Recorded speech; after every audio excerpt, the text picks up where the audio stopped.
turn from. And so I became a Christian around the time I turned 18, and I then had to think through the question, well, what does this now mean for my sexuality?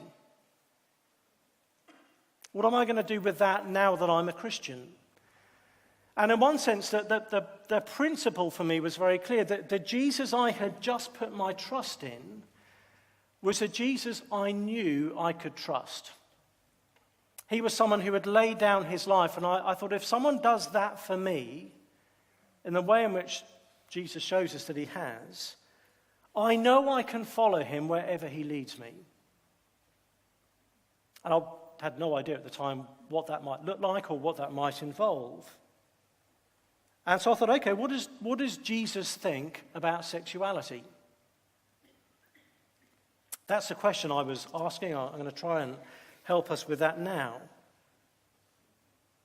But before I knew the answer, or what I've come to understand as the answer to that question, you've got to know, and I hope many of us will know this, the Jesus I was asking that question about is a Jesus who knows me much better than I know myself.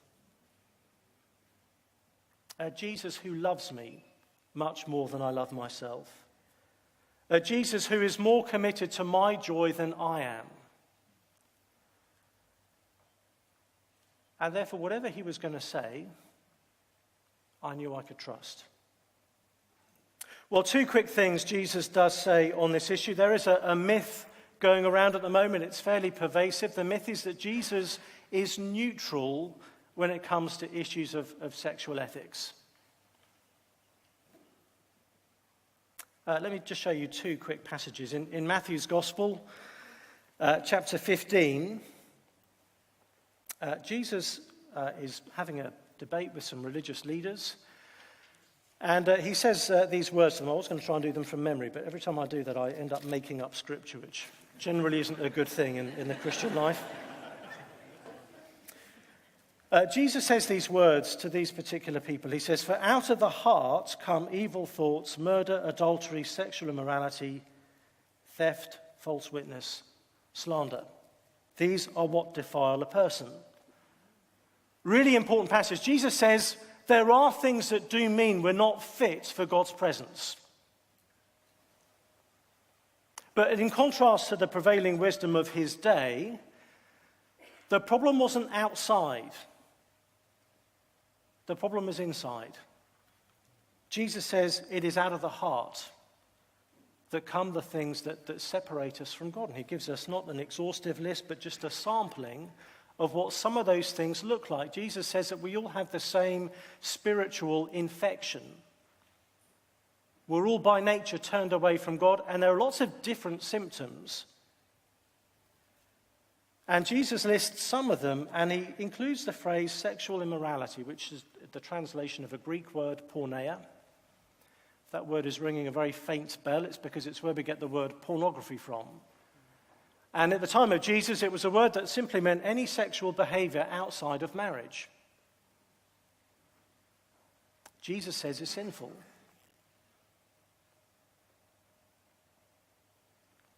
Just a couple of chapters later, in Matthew 19, Jesus is having another discussion with the same sort of people.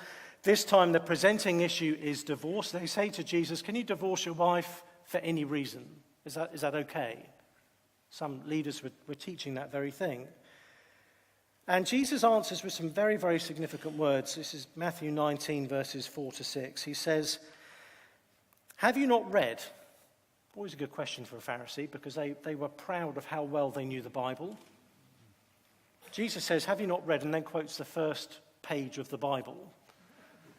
Did you get as far as Genesis 1 as Pharisees? If you meet a Pharisee, that's a great put down for them. Have you not read, by the way? Jesus says, "Have you not read?" And then he cites Genesis 1, that he who created them from the beginning made them male and female, and said, "Therefore a man shall leave his father and mother and hold fast to his wife, and the two shall become one flesh." Very significant passage. Jesus is asked about divorce. He answers by talking about marriage, and in order to talk about marriage, Jesus has to talk about gender. Okay, follow Jesus' logic. Have you not heard that he who created them from the beginning made them male and female, and said, therefore, a man will leave his father and mother and be united to his wife. In other words, Jesus is saying, it is because God has made us male and female that we have this thing called marriage. For Jesus, marriage is predicated on our sexual difference as men and women. Now, I'm not just saying this because I'm a coward and like to avoid conflict, although I am and I do. My job is not to persuade you that this is my job is to show you Jesus says this. And so it is Jesus we have to reckon with when it comes to this kind of teaching. It's worth bearing in mind that the teaching of Jesus on marriage has been unpopular in every single age. Well, Jesus unpacks that one flesh thing. The disciples slightly freak out in response and say to him, if that's the case of a man and his wife, it might be better not to marry. Interesting, isn't it? When Jesus shows his view of marriage, the response is, I might give it a miss, actually.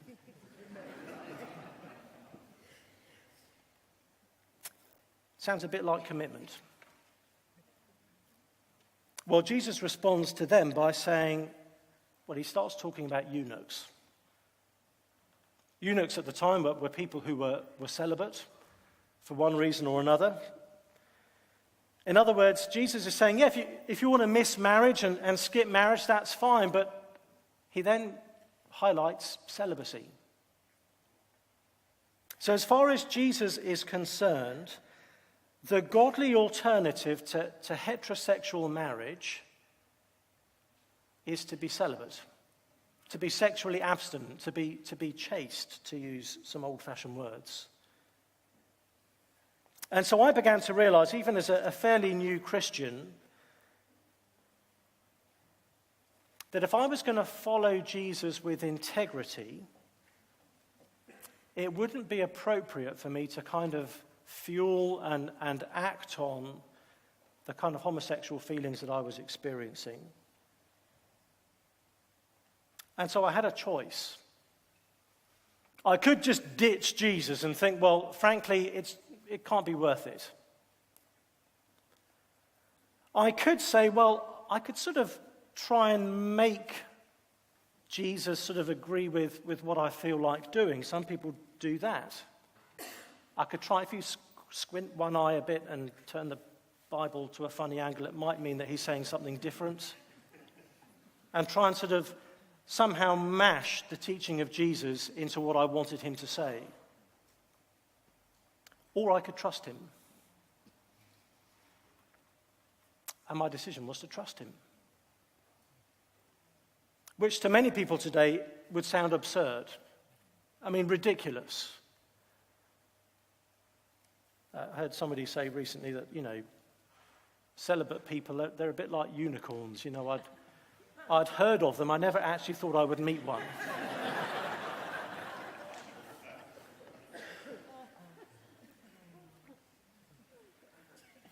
But something else Jesus said helped me with that decision.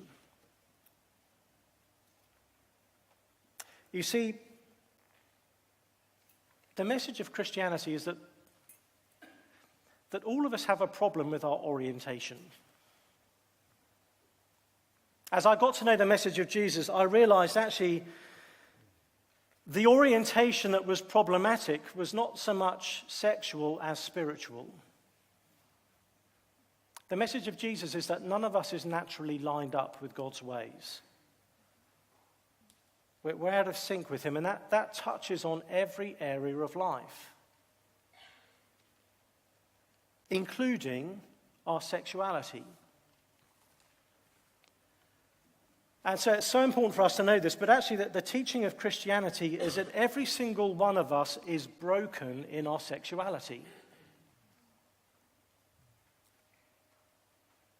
The effect of that not being in sync with God means that our desires are all a bit twisted,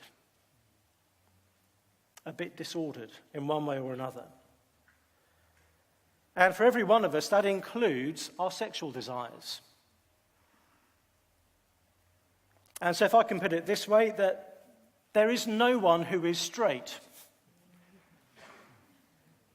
Okay, all of us are skewed in our sexuality. Some of us in a sort of same-sex, homosexual kind of direction, others perhaps in a bi direction, others in a heterosexual, opposite-sex kind of direction. But actually, that the Bible treats us all the same. And therefore, for anyone to follow Jesus just in this one area of life is going to be costly. It's going to be involving saying no to at least some very deep sexual desires and longings. No one gets everything their way sexually. Actually, the teaching of Jesus puts a constraint on all of us. So it wasn't as if Jesus is saying to all the heterosexual people, well, you guys get a pass, off you go, enjoy. And then to all the folks like me who are maybe same-sex attracted or bi, Jesus says, well, I'm sorry, but you guys are just going to have to. There is a constraint on all of us. There is a cost on all of us in this one area of life. And if we're familiar with the teaching of Jesus, actually that won't surprise us, because Jesus said of discipleship as a whole, he said, if anyone would come after me, he must deny himself, take up his cross, and follow me. For anyone, Jesus is saying, for anyone to be one of his disciples is going to involve saying a radical no to self. The self that we think we are. The identity we've finessed over the years. All of it has to be given to Jesus. Somebody once came up to me after church and said, yes, but the gospel's harder for you, isn't it? It goes right against who you are. And I remember thinking, well, I'm not sure my sexual feelings are who I am, to start with. We can talk about that.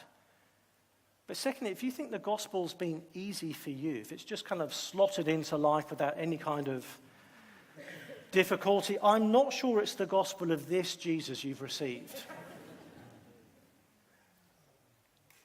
There is a cost to me in following Jesus, but the point is it is one example of the same cost for all of us.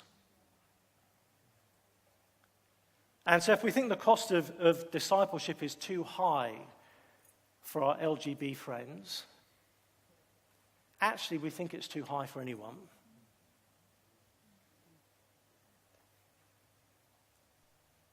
But is it worth it? All I may have done so far is convince us, actually it's worse than I thought it was. And that's worse for everyone, so thank you for that. That's cheery, isn't it? Is it worth it?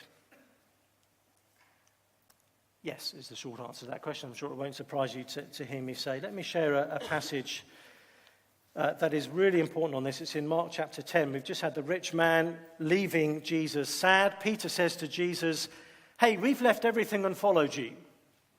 Peter, the bragger. We're the guys, we've done it. We're the heroes, we've left everything. And Jesus says to Peter, truly I say to you, okay, that's Jesus' code for what I'm about to say really matters. One day people will embroider this saying on cushions and put it on inspirational posters. It's that kind of thing I'm about to say. He says, truly I say to you, there is no one who has left house or brothers or sisters or mother or father or children or lands for my sake and for the gospel who will not receive 100-fold now in this time. Houses and brothers and sisters and mothers and children and lands with persecutions and in the age to come eternal life. Jesus assumes we will leave things to follow him. He assumes the most costly things will be relational. Some people literally do have to leave their entire relationship network to follow Jesus. Not everyone, thankfully, but some do. And yet Jesus can say, even in this life, it is worth it. Because whatever we leave to follow him, we receive back far more from him. It is never a bad deal to follow Jesus. And again, he casts it primarily in relational terms. What we leave, he replaces in godly kind and far greater measure, and he says, we will receive houses and brothers and sisters and mothers and children and lands. Jesus is saying that in him we will receive community. We will receive family. We will receive intimacy. It should be the case that any disciple of Jesus can say, however much they've had to leave behind, they can say, do you know what? I now have more intimacy in my life and not less. I have more community in my life and not less. Which has implications actually for a lot of our churches, doesn't it? Whether we are providing that sense of community and intimacy. In our culture, we've really mashed intimacy and sex into one another. And so we can't conceive of any intimacy that isn't ultimately sexual intimacy. We hear previous generations talk about friendship and the depth of friendship, and we roll our eyes and think, oh, well, they must have been gay or something. But the Bible shows us you can have a lot of sex in life and no intimacy. It also shows us you can have a lot of intimacy in your life and not be having sex. Actually, there's a far broader way in which we can experience and enjoy intimacy than purely the romantic and sexual relationship. Jesus offers that in the life of his people. He also offers us identity because your sexual feelings are not the core of who you are. And to say they are actually is bad news because it in effect says to someone, unless you are sexually or romantically fulfilled, your life will never be full. And yet the most complete and fully human person who ever walked this earth was not married, was not in a romantic relationship, and never had sex. The key to life is not found in those things, good gifts though they are when enjoyed in the right context. No, there is something deeper. And with this I'll finish. Some very famous words of Jesus. He said on one occasion, I am the bread of life. Whoever comes to me shall not hunger, and whoever believes in me shall never thirst. In other words, Jesus offers us satisfaction. Trouble is, we hear Jesus say, I am the bread of life, and we think, oh, well, that's lovely. I like bread. I went for lunch with a friend of mine just recently, and the waiter said, would you like any bread for the table? And we said, no, we're fine for now, thanks. And so when we hear Jesus say, I'm the bread of life, we think Jesus is saying, would Sir like a bit of religion for the table? But at the time of Jesus, if you didn't have bread, you died. No bread meant no life. And so when Jesus says, I am the bread of life, he is saying, I am to your soul what bread is to a starving stomach. I am the only one who can bring true satisfaction. That when Jesus is at the center, life will work better, and when anything else is, it won't. So there are times when I think, oh, I'd love to be married to a wife and have some kids. Other times, actually, I'm well aware that's not always easy. But the real win for me, and for any of us if we know Christ, is to get more of him. Because he is the one who satisfies. So even in this life, it is worth it to follow Jesus, because in him we do find intimacy. We find a true identity, and we find in Jesus ultimate satisfaction. Well, I'm going to pause there. I'd love to hear some of your questions, and slightly less to try and answer them. Thank you, Sam.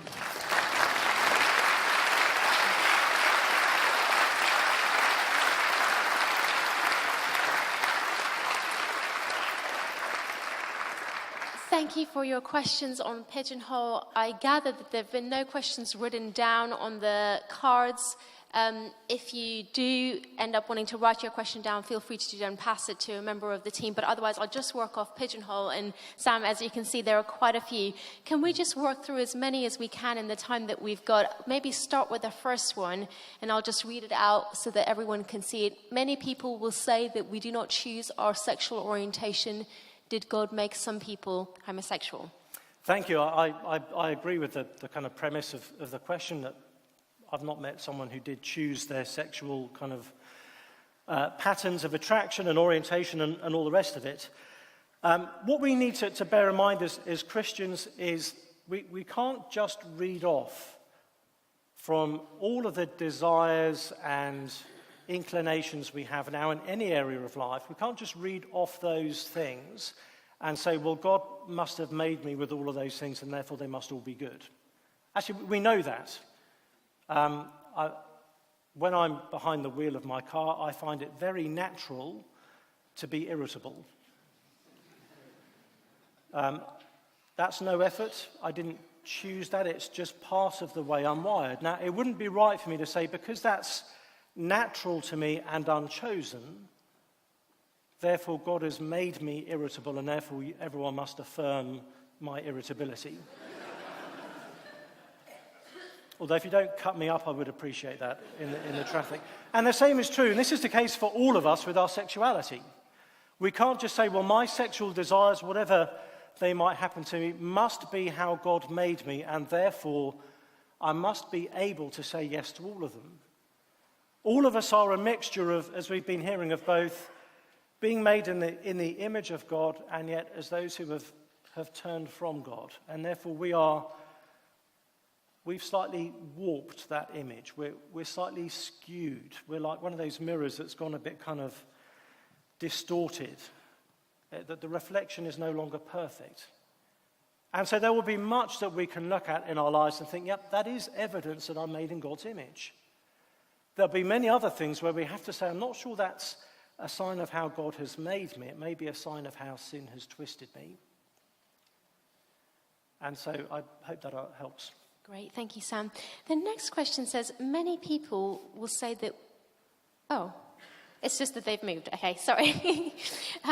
If a gay couple got together before they were Christians, what should they do once they become Christians? And I wonder if I can ask you to take it from two angles. There might be some people in the room who are Christians wanting to walk the journey with their non-Christian friends and are asking a pastoral question. I wonder if you could address that, but then I wonder if you could also address it from the perspective of someone in the room who isn't a Christian, has this as a theme in their lives, and they're kind of wondering, look, if I become a Christian, what are the implications for me in my lifestyle? Could you take it from both angles, please? Sure, I will try to. I guess the answer is the same for all of us, that whatever we come to Christ as, and with whatever kind of baggage and background and situations already in place, for all of us, what we need to do is to give over everything to Jesus. And actually, one of the ways we can kind of define a Christian is someone who is letting Jesus now run their life. It's basically saying, you know more about running my life than I do. Here are the controls. And so for all of us, that means we're provisionally saying, Jesus, whatever you want and wherever you lead, I'm trusting you with. And for all of us, that will involve some painful decisions. As Jesus has said, that the cost of following him is at times will feel very high. It will feel like we're denying ourselves and taking up our cross. Jesus says in the next verse that actually if we lose our lives to Christ, we will gain them. Which tells us at times following Jesus will feel like he's taking your life from you. And if you're a disciple of Jesus and you haven't felt that yet, you will. At some point, Jesus will put his finger on something that feels sacred to you and he'll say, I need you to trust that to me. That is a feature of discipleship for all of us. When it comes to a particular relationship we might be in when we come to Christ, I think that the principle again is, what is the healthy kind of biblical footing to put this existing relationship onto? If its current state is something we know Jesus would not affirm.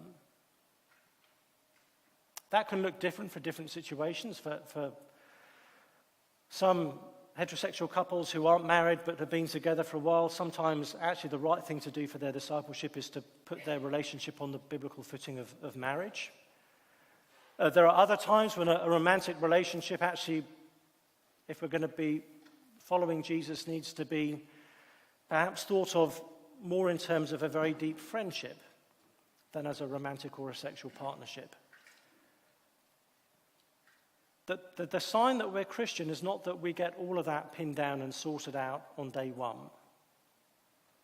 The sign that we're a Christian is we are willing to say, if Jesus leads me in a certain direction, I'll follow him there. Like if we're preparing someone for baptism at our church, that the principle is you want to make sure someone's dead before you bury them. And so the question is, are you willing to follow Jesus wherever he takes you? And it's not my job to then prescribe, here are the 17 things I think you need to now do immediately. But actually, if our heart is willing to be led by Christ, we will be willing to go wherever that might be, which might be changing a relationship from a romantic one to a deep friendship one. For someone on the other side of that kind of experience who's thinking, right, I might be interested in following Jesus one day, but I'm gay, and what's that going to look like? Again, it will be the same dynamic as it is for all of us. There will be aspects of following Jesus that feel as though you're losing who you are, that feel like you're losing life. And from this side of the process, it just looks like loss. But Jesus actually says it's as we lose our life to him, we gain it.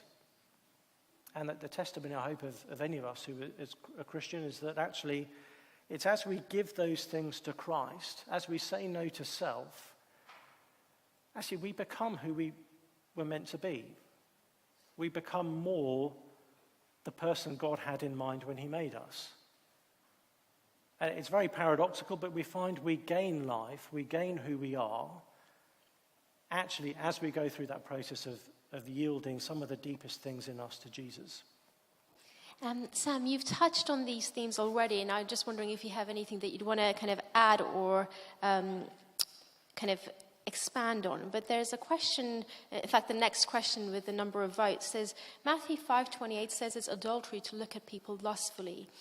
Is it the case not only that gay people shouldn't have sex, but also not to lust after other men or women with their eyes or mind? Now, I'm aware, of course, it's not just gay people, but any person of any stripe or kind. But I wonder if you can talk to us a little bit about this distinction that we tend to make between here are the boundaries, here's the set of actions I must or must not do, but this is okay, or where are the lines we can stray or not? And if you could speak to us a little bit about that. Sure, this is a feature of Jesus' teaching that we like to try to pin down what God wants of us into certain do's and don'ts. And so we think, as long as I'm not doing that or saying that or being there, I'm kind of obedient. That was certainly the kind of religious culture into which Jesus was doing his ministry. And therefore, one of the challenges of Jesus' teaching is that he doesn't merely stop at our behavior, he looks at our attitude and at our hearts. Which is actually where, a place like the Sermon on the Mount, Jesus says it's not enough to not have killed someone. I mean, that's a start, that's good. It's necessary, but it's not sufficient. You need to not have hateful feelings towards other people. And in the domain of sexual behavior, Jesus again says it's not enough that you've not committed a sexual sin in kind of action. That's necessary, it's not sufficient. Jesus says we mustn't actually have sexually immoral thoughts towards other people. And again, that's the case for all of us, which is why there are going to be times when any of us, if we're following Jesus, is going to have to say no to some of our quite deeply ingrained sexual desires. So that in that sense, the standard applies to all of us. It's not enough to say, well, I've got these attractions, but as long as I don't physically kind of get into bed with someone, everything else going on in my mind is fine. No, Jesus actually says we've got to honor him in our mind and in our hearts, which is one of the reasons why Christianity can't be a case of be good enough and then God will let you in, because the goodness Jesus calls us to is far beyond what we can merely get to just by our own human efforts. It needs a change of heart, which only he can give us. And so one of the things we find as we go on in the Christian life, and it's a slow old process for many of us, is that God begins to change our moral taste buds. So it's a bit like, I love drinking orange juice, always drank orange juice, love orange juice,